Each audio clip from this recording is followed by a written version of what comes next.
que la verdad es que uno lo que siente con la presentación de este proyecto es que, más allá de que esto se presenta como el debate sobre la modificación del Código Procesal Penal, lo que uno siente es que está en el medio de una operación política. Más que de un debate en serio sobre la reforma del Código Procesal Penal. ¿En qué sentido una operación política? En un doble sentido. El primero, la presentación o la propaganda que se ha planteado para vender la reforma, de hecho ha sido el núcleo del discurso que usó la presidenta cuando lo presentó, tuvo que ver con presentar la reforma al Código como un aporte a resolver el problema de la seguridad, colocando además el tema en cuestiones tales como el problema de la puerta giratoria o el problema de los inmigrantes. Y la verdad que, más allá de alguna influencia la reforma al Código pueda tener en este punto, la verdad es que en materia de seguridad hay muchas otras cuestiones mucho más relevantes para discutir. Y en ese sentido, para un gobierno sería mucho más relevante intervenir sobre la problemática de las fuerzas de seguridad antes que intervenir sobre el Código Procesal Penal. Y en este sentido, reformar el estatuto de la policía, el estatuto dictatorial de la policía, meter la mano en la Policía Federal sería algo de mucha mayor incumbencia para discutir el problema de la seguridad que la discusión del Código. Es más, en el tema específicamente judicial, la verdad es que si hay algo que se requiere es una policía judicial y apartar a las fuerzas de seguridad de las tareas de investigación. Y sobre este punto, en este código no hay absolutamente nada. Y en este sentido también la discusión sobre una policía judicial debería ser una policía judicial en serio, no una policía judicial que se arme con los efectivos de la federal o con efectivos de alguna de las policías provinciales existentes, porque ahí uno termina en la misma situación. O sea que el primer aspecto de la operación política es venderla como resolución de un tema de seguridad, cuando en la práctica eso no es lo que esto puede resolver.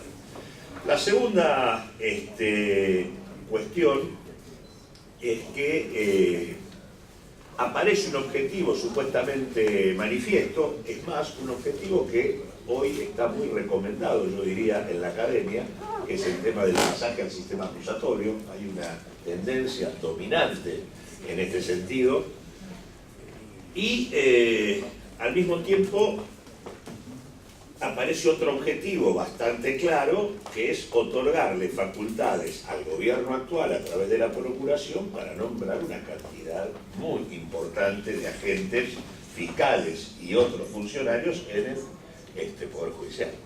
Este sería el segundo problema que de alguna manera está planteado. El sistema penal no resuelve, o sea, no está destinado a resolver. Cuando llega tarde, cuando tenemos que ir por una causa penal es tarde. Entonces lo que habría que ver es todo lo previo, cómo no llegar a tantas causas penales. Y esa parte es la parte que no se trata. Y cómo democratizar el sistema, que lo venimos tratando desde el Consejo de la Magistratura, se habló hoy de la policía. Bueno, tantísimos temas que sí harían que hubiera menos causas, no que hubiera que aplicar la celeridad, etc. A mí este tratamiento del Código Procesal Penal me viene como llegó el de la unificación de los códigos civil y comercial. Viene también con una especie de dogma de fe que acá estaba también desmitificando Víctor Mendivil, que más que un dogma de fe son recomendaciones del Banco Mundial, que así como fue la unificación del Código Civil, que es la mercantilización de las relaciones hasta las relaciones familiares, nos encontramos con que cabalgando sobre el sistema acusatorio, que en todos los actores del sistema, para no decirles operadores del sistema, es casi un clamor que se apruebe, sobre todo los que ejercen en el fuero penal, es casi un clamor que se apruebe que haya una reforma del Código de Procedimientos Penales. Y es entendible, porque en la tarea cotidiana, como decía el doctor Vergés, uno puede apreciar una cantidad de ineficacias que pretende corregir, pretende que muchísimo los trabajadores, los jueces que trabajan también. Y cuando uno va a la cuna de lo que es el proceso acusatorio, hasta por una cuestión intuitiva, y luego lo ratifica con las estadísticas que son los Estados Unidos, aunque hoy me acabo de enterar que parece que no es la cuna, que nació en otro lado y lo engendraron en otro lado. Y en los Estados Unidos este sistema, la verdad que deja mucho que desear, a nivel de justicia. A nivel de que tienen el 96% de las causas con condena, eso es otra cosa. ¿Por qué? Porque si nosotros abrazamos el sistema acusatorio, porque los que fuimos a la facultad, como nos dijeron de la unificación de los códigos, como algo que ya estaba y tenía que ser así, no preguntándonos ni por qué ni para qué, también así estudiamos las bondades del sistema acusatorio. Y dentro de esas bondades del sistema acusatorio, una de las primeras premisas que uno veía era la crítica que el juez de instrucción sea arte y parte. Es como que eso nos produce un efecto totalmente negativo. El que investiga y a la vez el que tiene que ser árbitro, el que tiene que juzgar. Esa división de tareas, que uno la puede llegar a comprender, ha llevado a este sistema que se aplica fenomenalmente en los Estados Unidos al que el que sea un fiscal al que el fiscal sea un juzgador. ¿Por qué? Porque tiene todas las cartas del Estado, además de una legislación lo suficientemente dura como para sentarse con el imputado y puede poner toda la pena que quiere, calificar el delito de manera tal que le está diciendo al imputado, como los que son de la misma condición como el ladrón, dice la vida o la billetera o la vida, lo está poniendo en el mismo lugar. ¿Por qué? Porque o es esta pena fenomenal, que hasta puede llegar a ser en algunos estados la pena de muerte, o un juicio donde están metidos toda esta pena. O sea, podés llegar a ir a eso o aceptar la culpabilidad. Por lo tanto, la aceptación de culpabilidad es fuertísima. Los índices son altísimos. Y sí, Estados Unidos tiene la mayor cantidad de personas presas del mundo. Tiene además de los presos del mundo el 25%. Y a eso no lo podemos llamar justicia, sí lo podemos llamar celeridad. Entonces es entendible que querramos una eficacia, pero una eficacia que lo que persigue sea la verdad y la justicia. El Poder Judicial, hay que tener en cuenta esto, tal vez no es completo, solo tenemos transferidos 27 delitos en la órbita de la ciudad, o sea que el resto de los delitos se siguen tratando en el Poder Judicial de la Nación, o lo que es la mal denominada justicia ordinaria de la capital federal. Así que esto que comentaba la diputada Parada antes, es así. Este código que se está discutiendo ahora va a tratar, digamos, los delitos que se cometen en la Ciudad de Buenos Aires, pero hasta dentro de algunos años, digamos, cuando se terminen de transferir la totalidad de los delitos, solo va a quedar para los delitos federales, que son los más pesados, los más graves aparte, o los que son los verdaderos problemas de nuestra sociedad. Más allá que de los medios por ahí se pretende instalar que pareciera que los males que nos aquejan son los carteristas de la calle Florida, me parece que los problemas que tenemos son el narcotráfico, la trata, el lavado de dinero, la corrupción, tráfico de armas, ¿no?, de personas, etc. Bueno, eso es lo que va a quedar en la órbita federal y el resto va a ser transferido a la ciudad. Ciudad donde hay un código similar al que se está tratando hoy en la Cámara de Diputados, vigente desde el año 2007. En septiembre del 2007 entró en vigencia, tiene 347 artículos. Dudo que se haya también establecido alguna suerte de audiencias públicas, de discusiones con la sociedad. Esos códigos procesales son los mismos aplicados en Chubut, La Pampa, Mendoza, Santa Fe, Córdoba, en alguna medida en provincia de Buenos Aires, con lo cual ya hace rato que los conocemos, no son novedosos, no son nuevos, bien como se dijo antes. por lo menos desde el año 94, 95, cuando estaba el ministro de Justicia Granillo Campo, en la presidencia de Menem se empezaron a implementar todas estas políticas que efectivamente son designios de Estados Unidos, el Banco Mundial, Fondo Monetario Internacional, Banco Interamericano de Desarrollo, son todas políticas, digamos, que vienen trasladadas de ahí. No me parece algo menor, con lo cual cuando nos ponemos a discutir si algunas cosas están bien, si están mal, si el sistema aquel o el sistema de más allá, quienes vienen impulsando y propiciando e implementando estas cuestiones, no es un tema menor, y para qué aparte las quieren. Me parece fundamental lo que había dicho también el doctor Vergés antes respecto, porque es algo que venimos sosteniendo hace rato, en cuanto a la importancia acá de que tomemos todos en cuenta que con estos códigos la renuncia a la verdad por parte del Estado, digamos, es lo central de esta reforma, digamos.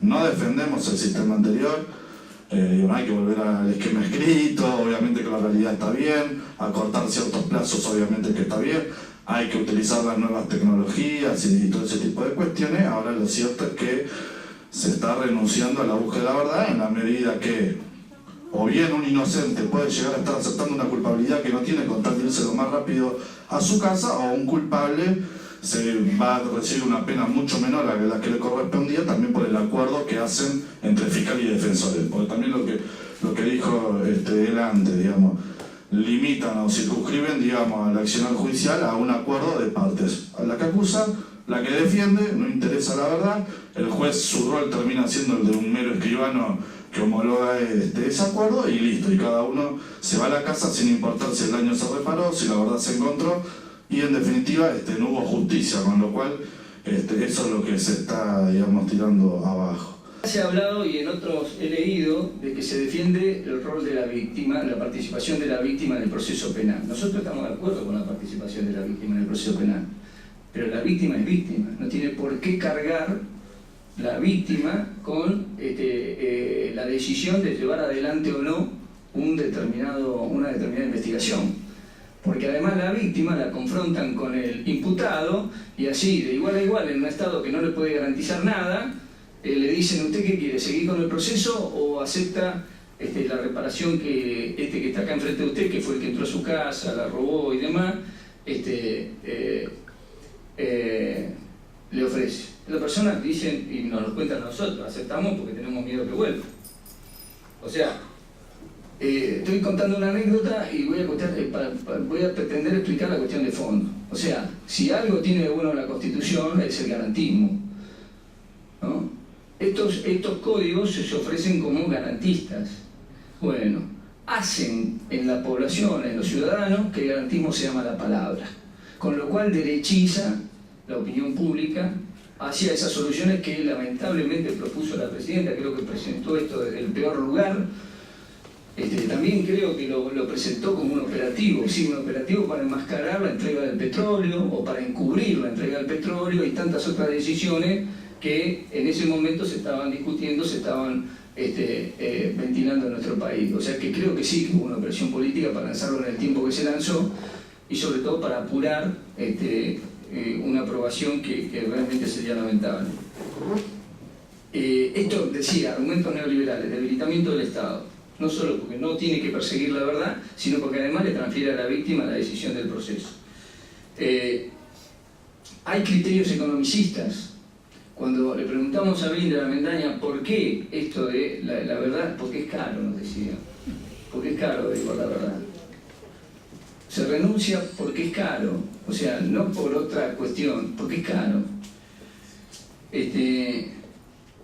Se instalan procedimientos que suponen abreviación de los juicios, pero en esto, por ejemplo, había un código penal que dice que la prescripción de los delitos, la mínima eran 2 años. Bueno, ahora los delitos prescriben a los 3 meses. O a los 6 meses según el tipo de delito. ¿Por qué? Porque hay un fiscal que, como se le demora, directamente archiva la causa para no quedar en falta, y con esto el 90% de las causas, 94 en Chile, reconocidos por el Estado chileno, terminan archivadas. Y de las que van a juicio, se transan algunas y otras realmente van a juicio, y por casualidad en algunas se puede haber llegado a producir justicia, porque sobre todo en los delitos, por supuesto, que son los de graves, reconozco que se investigan, los homicidios, los delitos más graves, pero inclusive en delitos como el abuso se ha llegado a soluciones como que la sanción es una bolsa de papa, una bolsa de cebolla y 100 pesos. Y una vez que la víctima acepta eso, si no le pagan los 100 pesos, o no le dan la bolsa de papa o no le dan la bolsa de cebolla, tiene que ir al juicio ejecutivo para lograr la ejecución de la pena. Ni siquiera el proceso penal se entiende de la cuestión. Está claro que el Código Procesal Penal se está utilizando a los efectos de tratar de dar una respuesta mediática y rápida a un problema grave que afecta a toda la población, que es la tasa de inseguridad que existen hoy en nuestro país, y se pretende con esto mostrar que se está haciendo algo en ese sentido. En ese sentido entendemos que la reforma del Código no va a ser la respuesta a los graves problemas de inseguridad que vivimos y mucho menos a los graves problemas de impunidad que vivimos, que nosotros entendemos que están en la base de todos los problemas, tanto de inseguridad como de injusticia, que soporta nuestro pueblo. Entendemos que con el nuevo código van a seguir siendo presos las mismas personas por los mismos delitos. No depende de cómo sea el sistema, si acusatorio, inquisitivo, con el nombre que le quieran poner, van a seguir siendo presos los mismos. No se va a terminar con la inseguridad. No va a cambiar la esencia del Poder Judicial, o sea, para qué está y a quién sirve, va a seguir sirviendo para lo mismo y va a seguir haciendo básicamente lo mismo. Sí tenemos una diferente visión, quizás con algunos otros compañeros, en cuanto a una visión tan negativa respecto de la introducción del sistema acusatorio. Nos parece que no es negativa per se, nos parece que puede significar un avance y una mejora, un paso en la dirección correcta, quitar al juez de la realización de la investigación. Nos parece que garantiza mucho mejor su imparcialidad que el modelo actual. Efectivamente, el hecho de poner la mano del fiscal no es la panacea tampoco, porque nos parece que el punto más problemático de cómo se investiga ahora y cómo se va a investigar en el procedimiento nuevo del caso de aprobarse este código es lo que ya se dijo, que la investigación va a seguir en manos de la policía. Entonces, mientras la investigación siga en manos de la policía, le podrán poner el nombre que quieran al procedimiento, pero los resultados van a ser los mismos. La selectividad del sistema va a funcionar igual, se van a investigar o instruir las causas que se siguen instruyendo ahora, y el fiscal va a hacer lo que hace el juez ahora. Lo que no vemos es que lo que haya ahora sea mucho mejor de lo que va a haber después. Nos parece que básicamente va a haber una línea de continuidad porque no se cambian las circunstancias estructurales y desde dónde surge la información y dónde surgen las actuaciones sumariales que dan origen a las causas judiciales que tenemos que enfrentar.